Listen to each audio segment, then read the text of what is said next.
எங்கள் வீட்டு பூனை தூங்குறத பாருங்கள். இந்த கருப்பு பூனை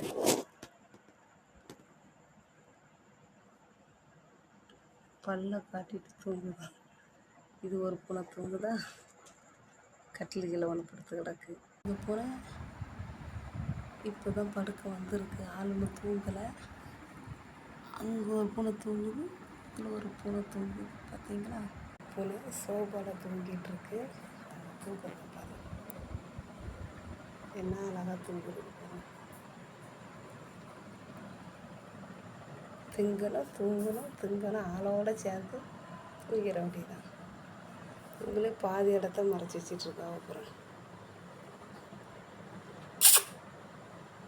டாமு, டாமு தூங்கலையா? தூங்கு.